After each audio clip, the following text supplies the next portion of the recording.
Welcome to number speak. I am Amit Roshan, numerologist, vastu and life coach, आपका host और आपका दोस्त। मैं आपके लिए न्यूमरोलॉजी और वास्तु से रिलेटेड कंटेंट लेकर आता हूं ताकि आपके जीवन को ट्रांसफॉर्म कर सकूं। आज का कंटेंट भी एक केस स्टडी हो सकता है आपके लिए। कुछ लोगों को ना न्यूमरोलॉजी के ऊपर विश्वास नहीं होता, तो आज मैं एक केस स्टडी के जरिए ना प्रूव करना चाहता हूँ कि वाकई में न्यूमरोलॉजी काम करती है। आपके जो डेट ऑफ बर्थ होती है ना, वो आपका रोड मैप होती है पूरे जीवन का, कि क्या घटित होने वाला है आपके जीवन के अंदर। आज मैं बात करने वाला हूँ एक ऐसी प्रसिद्ध मशहूर शख्सियत की जो किसी भी परिचय की मोहताज नहीं है। मैं बात करने वाला हूँ बहुत ही प्रसिद्ध पार्श्व गायक, प्लेबैक सिंगर अरिजीत सिंह के बारे में। आपको न्यूज तो मिली ही गई होगी कि अरिजीत सिंह ने प्लेबैक सिंगिंग से संन्यास ले लिया है और अब वो जो भी सिंगिंग करेंगे ना, वो अपने लिए करेंगे, ना कि फिल्मों के लिए। तो मैं देखना चाह रहा था कि वाकई में नंबर्स का रोल हमारे जीवन को कितना अफेक्ट करता है। तो मैंने ना अरिजीत सिंह की डेट ऑफ बर्थ लिया। डेट ऑफ बर्थ मैंने गूगल से ही ली है। आज ना हम बात करेंगे अरिजीत सिंह की डेट ऑफ बर्थ के ऊपर, वो किस तरह से उनके ऊपर ये नंबर काम करे, उनका क्या इम्पैक्ट रहा उनकी लाइफ में, ताकि इससे हम अपने आप को भी को रिलेट कर सकें। 25/4/1987 यानी कि 25 अप्रैल 1987 इनका जो ड्राइवर बनता है वो ड्राइवर 7 बनता है, क्योंकि इनकी डेट ऑफ बर्थ 25 है। और अगर इनका डेट, मंथ और ईयर को मैं कैलकुलेट करता हूँ, 2 5 7 7 4 11 11 1 12 12 9 21 और ये 29, 29 + 7 ये बनता है 36, यानी कि इनका कंडक्टर बनता है 9। इनका मूल अंक हो गया 7 और इनका जो भाग्यांक हो गया वो 9। इनका जो कुआं नंबर निकालता हूँ वो आता है 4 पे। अब 7 और 9 का कॉम्बिनेशन है, ये 7 और 9 का कॉम्बिनेशन अपने आप में एक ऐसा कॉम्बिनेशन है, क्योंकि 7 नंबर जो है केतु से ड्रिवन होते हैं। केतु क्या होता है? धड़ होता है, सर नहीं होता, यानी कि जो कि दिमाग रहित होता है, लेकिन इसकी जो भी फैसले होते हैं ना वो इंट्यूशन से लेता है, अपने गट पावर। 9 यानी कि आपका जो भाग्यांक है 9, ये मार्स का नंबर है। अब ये कॉम्बिनेशन हो गया, केतु इनकी ड्राइविंग सीट पे है और जो मार्स है उनकी कंडक्टर सीट पे। अब ये जो कॉम्बिनेशन होता है ना, ये मिस्टीरियस कॉम्बिनेशन होता है। ऐसे व्यक्ति ना बहुत ही ज्यादा स्पिरिचुअल माइंडेड होते हैं, मतलब कनेक्टेड हो जाते हैं, एक स्पिरिचुअलिटी होती है इनके अंदर। जो नॉलेज कहती है कि इस तरह के व्यक्ति ना एट द एज ऑफ 40 आते आते ना बहुत ही ज्यादा स्पिरिचुअलिज्म में चले जाते हैं। और आप सभी को मालूम ही होगा कि अरिजीत सिंह ना एक एक गाने के लिए ना काफी काफी समय लेता है। अगर उसको कोई प्लेबैक सिंगिंग मिलती है ना, तो उसको वो ऐसा नहीं कि 1-2 दिन में या 15 दिन में गा के फिनिश कर देता है। उसके लिए काफी टाइम लेता है। जहां तक मेरे को पता है, जहां तक मैंने काफी इंटरव्यूज सुने हैं, उसको काफी टाइम लगता है एक गाने के ऊपर, बहुत मेहनत करता है। आपने देखा होगा अपने अपने दौर में ना बहुत सारे सिंगर रहे हैं। के एल सहगल थे, मुकेश थे, फिर मोहम्मद रफ़ी आए, उसके बाद किशोर दा आए, और इस तरह से तमाम सिंगर्स जो अपने आप में ना, इनकी कोई कंपटीशन नहीं था, अपने आप में कहते कुहाते सिंगर थे ये। अब अरिजीत सिंह उनमें से ही एक ऐसे सिंगर थे जो गाने को ना इबादत समझते थे, जो गाना को ना दिल से नहीं गाते थे, वो ना एक स्पिरिचुअलिज्म में चले जाते थे, वहां से गाते थे। यानी कि एक जो स्पिरिचुअलिटी की सीमा होती है ना, बियॉन्ड द लिमिट, उसके पार जाके वो गाना गाते थे, दिल की गहराइयों से नहीं। वो उनका जो कनेक्शन था ना, आत्मा और परमात्मा का कनेक्शन हो जाता था गाने के साथ। और अचानक से ही अभी न्यूज आई कि उन्होंने प्लेबैक सिंगिंग से रिटायरमेंट ले ली। तो मैं यही देखना चाह रहा था कि ऐसा कैसे उनके जीवन में परिवर्तन आया। देखो, इनका जो मैं बर्थ चार्ट बनाता हूँ ना, उसमें 492 की लाइन, उनकी हॉरिजेंटल लाइन जो है ना 492 की कंप्लीट होती है उसमें। और 4 2 टाइम्स आता है। ये जो 4 2 टाइम्स आता है ना, यानी कि ये 4 नंबर है ना, ये कहीं ना कहीं राहु का नंबर है। और ऐसे लोग ना बहुत ही ज्यादा कॉन्फिडेंट होते हैं, डिसिप्लिन्ड होते हैं और रिवेलियस, साहसी किस्म के भी होते हैं ये लोग। एक बार जब ये ठान लेते हैं ना, तो उस चीज को जब तक उसका बेस्ट ना निकाल लेना, तब तक उसका पीछा नहीं छोड़ते। और आप सभी ने देखा होगा कि वो गाने के अंदर कितने ही ज्यादा, कितना ही कॉन्शियस होके, बहुत ही स्पिरिचुअलिटी के लेवल पे जाकर गाने को गाते थे। उनके गाने में ना जो भी फीलिंग्स होती थी ना, उसको महसूस किया जा सकता है। मुझे नहीं लगता इन्होंने कोई ऐसा गाना दिया और जो लोगों को ना ही पसंद हो। हर गाना इनका सुपर डुपर हिट रहा है अपने टाइम में। 492 की लाइन तो ये बोलती है कि ऐसे लोग ना, इनका जो मेंटल प्लेन होता है ना, बहुत स्ट्रोंग होता है। ये जल्दी से ना, मतलब अपने लिए रास्ते खुद बना लेते हैं। अगर 10 लोगों में से अगर चॉइस पूछोगे ना, अगर 8 लोग एक डायरेक्शन में जाना चाहेंगे ना, तो ये अपने लिए अलग राह बनाएंगे। उस राह पे ये खुद चलेंगे और वहां से कोई ना कोई मंजिल पा लेते हैं। वर्टिकल लाइन है, 27 के 2 नंबर पूरे होते हैं। ये इंट्यूशंस की लाइन है।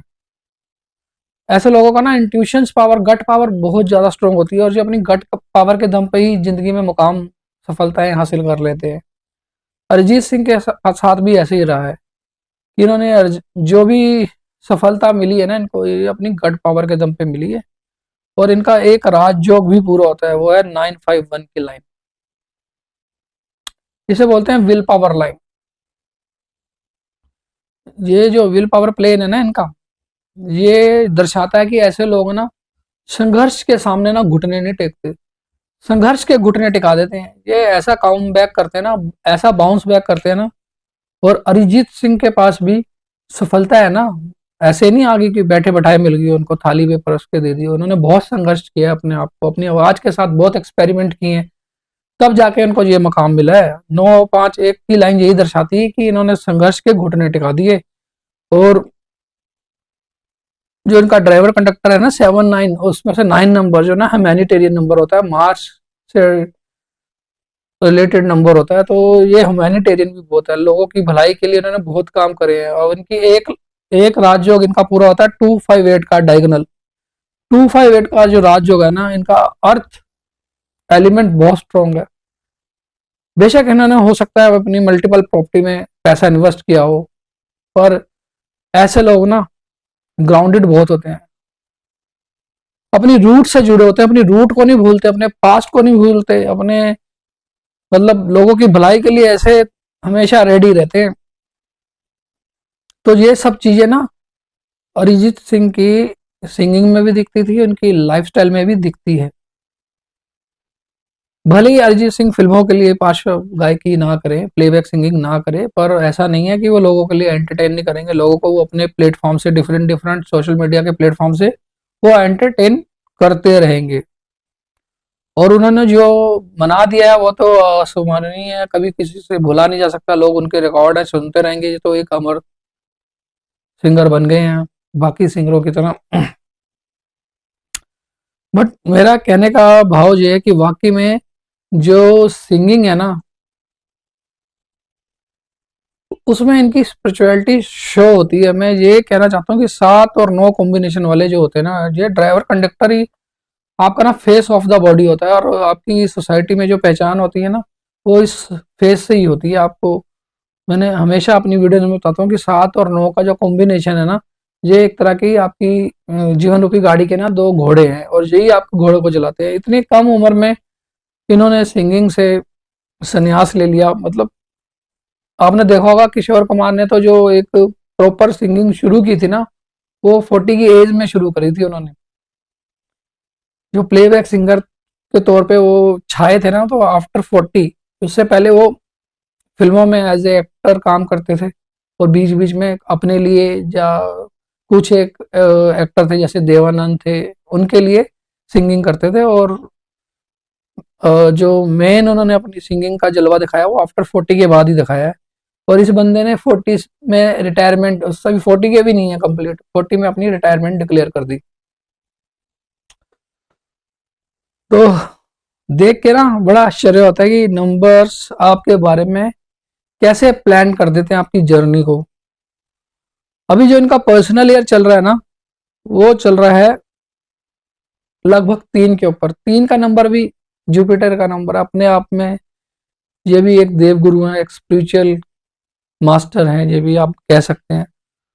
तो 7 से जो रूल होते हैं, और इनका जो वर्ष चल रहा है वो 5 फरवरी से पर्सनल लेयर 3 पे आ जाएगा, और ये और इशारा कर रहा है कि ये स्पिरिचुअलिटी में चले जाएंगे, बहुत डीप स्पिरिचुअलिटी के अंदर चले जाएंगे ये, ताकि ना ये वहां से ना और अपने लिए गहरे मोती खोजने जा रहे हैं, जो मेरा मानना और जानना है। तो सर, ये था एक अरिजीत सिंह के बारे में ना एक केस स्टडी, कि किस तरह से नंबर आपके जीवन को इम्पैक्ट करते हैं, आपके जीवन को प्रभावित करते हैं। ये कोई इत्तेफाक नहीं है, ये नंबरों की भाषा है, उसका एक ज्ञान है कि नंबर अपने आप में कुछ ना कुछ कहना चाहता है। उन्होंने इस एज में ना बहुत कुछ पा लिया है, उनका ऐसा नहीं है जिस तरह से वो अपना एनजीओ वगैरह चला रहे हैं ना, लोगों के समाज की भलाई के लिए काम कर रहे हो, उसमें तो आपको हर समय पैसे की जरूरत है।